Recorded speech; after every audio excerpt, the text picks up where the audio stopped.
અનાથ અને પતિ પત્ની સાથેની ઘટના। પાણીના રેલાની જેમ દોડતી મર્સિડીઝની ગતિ થોડી ધીમી કરી ઓમે શિવાંગીની તરફ અસડાતી નજર કરી લીધી। હજુ એની આંખોમાં ભીની ભીની મોસમ છલકાતી હતી। ક્યારેક ડૂસકાઓ તો ક્યારેક ડૂમો બની શિવાંગીના કંઠમાં વેદનાઓ સમાઈ જતી। વિધિની વક્રતાએ બંનેને હસમસાવી મૂક્યા હતા। ઓમ તો થોડો સ્વસ્થ થયો, પણ શિવાંગીનો ફૂલ જેવો ચહેરો વેદનાથી ગોરંભાયેલા આકાશ જેવો હતો। રસ્તા પરના પાણીની સાલકો ગાડીની ગતિને અવરોધતી હતી અને હૃદયને ભીંજવી જતી હતી। અનાયાસે એની નજર પાછળની સીટ પર સૂતેલા બે નાના નાના ફૂલ પર પડી। નાનકડા 5 વર્ષના ભાઈની ગોદમાં 2 વર્ષની માસૂમ બેન માથું ઢાળીને સૂતી હતી। એના ચહેરા પર માસૂમિયત વિસ્મય છલકતા હતા। બંધ આંખોમાં કેટલી નિર્દોષતા સમાયેલી હોય છે એ વાત આજ ઓમને નાનકડી રાધીને જોઈને સમજાણી। અર્જુન ઉંમરમાં 5 જ વર્ષનો, પણ ભારે સમજદાર। આંખો બંધ કરી સીટનો ટેકો દઈ સૂતેલા અર્જુનના ચહેરા પર ચિંતાની લકીરો, કુદરતે મારેલા તમાશાની લકીરો સાથે સાથે અનાથનું લેબલ સ્પષ્ટ દેખાયું। અચાનક થયેલી હેડલાઇટે ઓમને વિચારોમાંથી જગાડ્યો। જોરદાર ઝટકા સાથે ગાડીને બ્રેક મારી અને સાઈડમાં ઊભી રાખી દેવી પડી। શિવાંગી પણ ભયભીત થઈ ગઈ। પાછળની સીટ પરથી રાધી નીચે પડી ગઈ અને અર્જુન સફાળો જાગી ગયો। શિવાંગીએ રાધીને સાની રાખવા તેડી લીધી। અર્જુન પણ સજ્જડ નેત્રે એ બંનેને તાકી રહ્યો।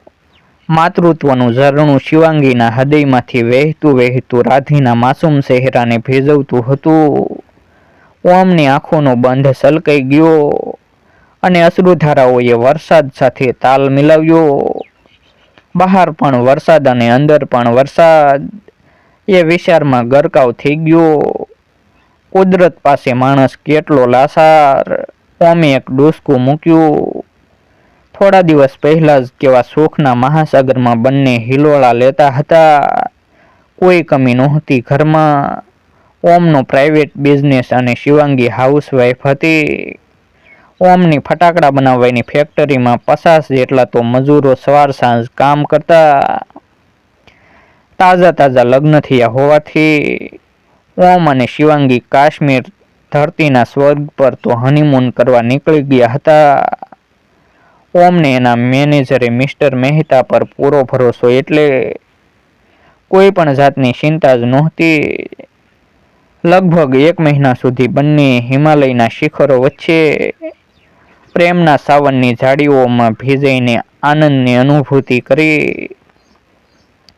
પ્રકૃતિના સાયુજ્ય વચ્ચે શિવાંગીનું જોબન ભરપૂર ખીલ્યું હતું। પછી તો પૂછવું જ શું। એક બાજુ શિવાંગીને બીજી બાજુ કાશ્મીરી સૌંદર્ય। મન ભરીને ઓમે પ્રકૃતિની ગોદમાં શિવાંગીનો સહવાસ માણ્યો। આખરે ધરતીનો છેડો ઘરે ન્યાયે બંને પૂર્ણતાને પામી ઘરે પાછા ફર્યાને ફરી શરૂ થઈ ગયું એ જ રોજિંદી ઘટમાળ। ઓમ સવારથી જ ફેક્ટરીમાં જતો રહે ને શિવાંગી ઘરે રોજ કંઈ નવું નવું વાંચે અને આખરે કુદરતને આ એકસામટા સુખની ઈર્ષ્યા આવી હોય એમ એના જીવનમાં દુઃખની એક કાંડી સાંપી અને બધું જ ભડભડ સળગી ઉઠ્યું। મિસ્ટર મહેતા, ફેક્ટરીના મેનેજર, આમ તો વિધુર પણ સ્વભાવના ખૂબ જ સાલસ। ઓમ એને મોટા ભાઈની જેમ રાખતો। નાની ઉંમરમાં પત્નીએ સાથ છોડ્યો એટલે સાવ ભાંગી જ પડ્યા હતા। પણ નાનકડી રાધી અને અર્જુનને જોઈને ફરી જીવનની ઘટમાળામાં જોતરાયા હતા। ખૂબ લાડ લડાવતા મહેતાજીએ બંનેને। રાધીની મુસ્કાનમાં એને મૃત પત્ની વિદિશાનો ચહેરો દેખાતો। રાધી એટલે સાક્ષાત વિદિશાનું બીજું રૂપ। અર્જુન રાધીને ક્યારેય માની ખોટ વર્તાવા ના દીધી એવા મિસ્ટર મહેતાના હોઠ હંમેશા ગણગણતા। મારી લાડકીને ખમ્મા, ઘણી મારી દીકરીને ખમ્મા, ઘણી તુને ખમ્મા, ઘણી મારી લાડકીને ઘણી ખમ્મા। પણ કહેવાય છે ને કે સારા માણસની અહીંયા જરૂર છે એમ ઉપર પણ વધારે જરૂર હોય છે. એ લાડકીને વધારે લાડ કરાવે એ પહેલાં તો ભગવાને એને લાડ કરાવવા બોલાવી લીધા. બન્યું એવું કે એક દિવસ રવિવારે અર્જુન અને રાધીને લઈને મિસ્ટર મહેતા ફેક્ટરીએ પહોંચ્યા. બંને બાળકોને બહાર ફૂલોના ક્યારા પાસે બેસાડી પોતે કામદારોને પગાર કરવાનો હોય અંદર જાય છે. એની અર્જુન રાધી સાથેની આખરી મુલાકાત. રાધી અર્જુનની સાથે રમવા લાગી. ત્યાં જ ફેક્ટરીમાં અચાનક ભયાનક વિસ્ફોટ થયો. દારૂખાનું ધડાધડ ફૂટવા લાગ્યું. ભયાનક આગની જ્વાળાઓએ થોડી વારમાં તો આખી ફેક્ટરીને ભરડો લઈ લીધો. કામદારોને મજૂરો ભાગ્યા, પણ આખરે 4 મજૂરો જીવતા ભોજાઈ ગયા. મજૂરોને બસાવવા જતા મિસ્ટર મહેતા પણ એ આગમાં, અને કુદરતે અર્જુન રાધીના માથેથી માતાનું છત્ર તો પહેલા જ લઈ લીધું હતું. આજે આ ગોઝારી ઘટનાએ પિતાની છત્રછાયા પણ છીનવી લીધી. એ દિવસે અર્જુનની હાલત જોઈ ના શકાય એવી હતી. રાધીને ભેટીને ક્યાંય સુધી એ ફેક્ટરીના મેદાનમાં કલ્પાંત કરતો રહ્યો. પપ્પા પપ્પા ની કાળજું કંપાવી એવી ગગનભેદી શીશોએ આકાશને પણ વરસાવી દીધું. અંતે રાધીને લઈ એક ખૂણામાં આંસુ સારતો બેસી ગયો.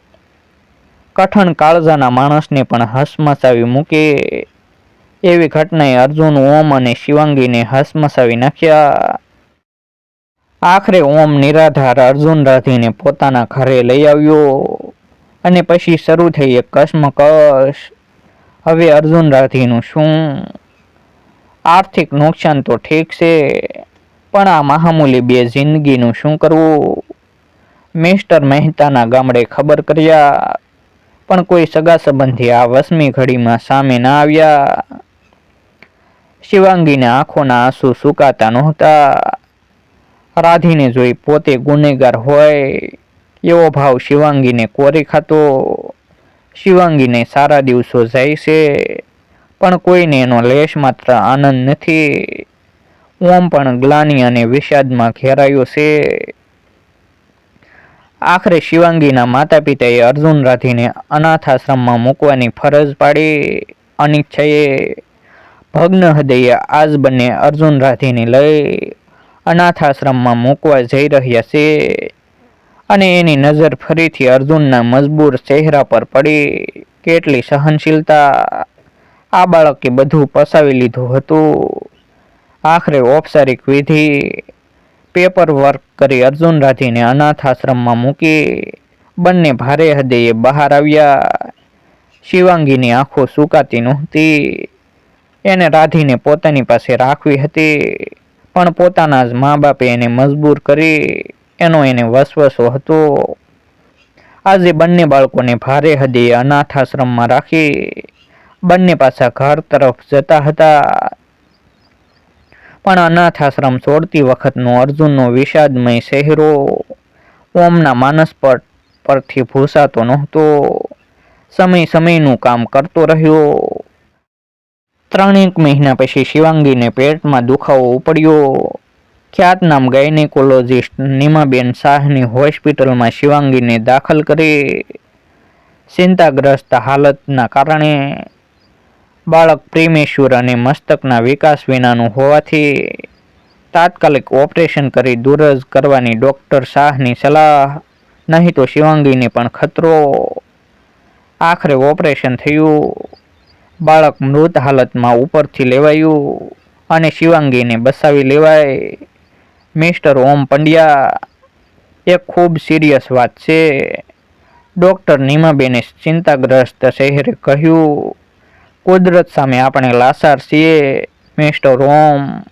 હવે શિવાંગી ક્યારેય માતૃત્વ નહીં ધારણ કરી શકે. ડૉક્ટર નીમાબેનના શબ્દોએ જાણે કે ઓમ પર વજ્રઘાત કર્યો. અને હા, આ વાત હમણાં શિવાંગીને ના કરતા. ડૉક્ટર શાહના શબ્દો એણે સાંભળ્યા ન સાંભળ્યા, ઓમ ત્યાં જ બેસી પડ્યો. અઠવાડિયા પછી શિવાંગીને હોસ્પિટલમાંથી રજા અપાઈ. એક ગમગીની સાથે સૌ ઘરે. ખૂબ થાકેલી અશક્ત શિવાંગી પથારીમાં પડતા જ ઘસઘસાટ ઊંઘી ગઈ. સંતાન વિહોણા સંસારમાં હવે રીતસરની સુકાવા લાગી. સહારાના રણ જેવી જિંદગીમાં માત્ર એક આંસુ જ દિલાસો હતા, એ પણ કેટલા વહાવી શકે. એક નમણી નાગરવેલ હવે સાવ નેતરની સોટી બની ગઈ. એના ગાલની રતુંબડી રતાશ જાણે કોઈએ ચોરી લીધી અને એનો ચહેરો અકાળે મુરઝાવા લાગ્યો. ઓમ આ જોઈ ખૂબ મૂંઝાય છે. એની સાલક આંખો અને સમજદાર મન બધું સમજી ગયું, પણ શું થાય? ના, હું શિવાંગીને બે મોત નહીં મરવા દઉં. એના મનમાં હજારો વિચાર આવ્યા અને પાણીના રેલાની જેમ ચાલ્યા ગયા, પણ એ નક્કી ના કરી શક્યો. સવાર સાંજ એક જ વિચાર કરે. હારી થાકીને સૂઈ ગયો. રાતના કોઈકે એની બાજુમાં બેસી એના મસ્તક પર હાથ ફેરવતું હોય એવું એને લાગ્યું. એ રડી પડ્યો. આવનારનો અવાજ એકદમ પરિચિત લાગ્યો, પણ ચહેરો સ્પષ્ટ દેખાતો નહોતો. પણ એને શાંતિ મળી. એના કાનમાં શબ્દો ગુંજ્યા, સાહેબ, ઓમ અને રાધી ક્યાં? અને એકદમ બેઠો થઈ ગયો. પરસેવે રેબઝેબ નાહી ગયો. શિવાંગી પણ ઉઠી ગઈ. એણે શિવાંગીના ખોળામાં માથું મૂકી દીધું. બંને એકબીજાને વાંસામાં ક્યાંય સુધી હાથ ફેરવતા રહ્યા ને મૌન જાણે કે સંવાદ બન્યું. ઓમના મનમાં એક વિચાર આકાર લઈ રહ્યો હતો ને શિવાંગી મૌન રીતે સાંભળતી હતી. આખરે બીજે દિવસે બપોરે શિવાંગી કામ પૂરું કરી આડે પડખે પડી ત્યાં જ કાનમાં શબ્દો સંભળાયા. મારી લાડકીને ખમ્મા, ઘણી મારી દીકરીને ખમ્મા, તુને ખમ્મા ઘણી મારી લાડકીને ઘણી ખમ્મા. શિવાંગી બે બાકળી થઈ. આમ તેમ જોતી રીતસર દોડી બહાર આવી અને સામેનું દ્રશ્ય જોતા જ એ આભી બની ગઈ. નાનકડો અર્જુન રાધીને તેડીને ગીત ગાતો હતો. શિવાંગીના હૃદયમાં માતૃત્વના ઝરણા બે કાંઠે વહેવા લાગ્યા. દોડીને એણે અર્જુન રાધીને ગળે લગાડી લીધા. ત્રણેય અનરાધાર અશ્રુની હેલીમાં ક્યાંય સુધી ભીજાયા કર્યા. ઓમ પણ બારણા પાછળ ઊભો ઊભો આ દ્રશ્ય જોઈ ગદગદિત થઈ ગયો. એણે આકાશ તરફ જોયું અને એના મુખમાંથી શબ્દો સરી પડ્યા. મારી લાડકીને ખમ્મા ઘણી, મારી દીકરીને ખમ્મા ઘણી. લેખક શૈલેષ પંડ્યા. આવા જ વિડીયો જોવા માટે અમારી યુટ્યુબ ચેનલ સબસ્ક્રાઈબ કરો.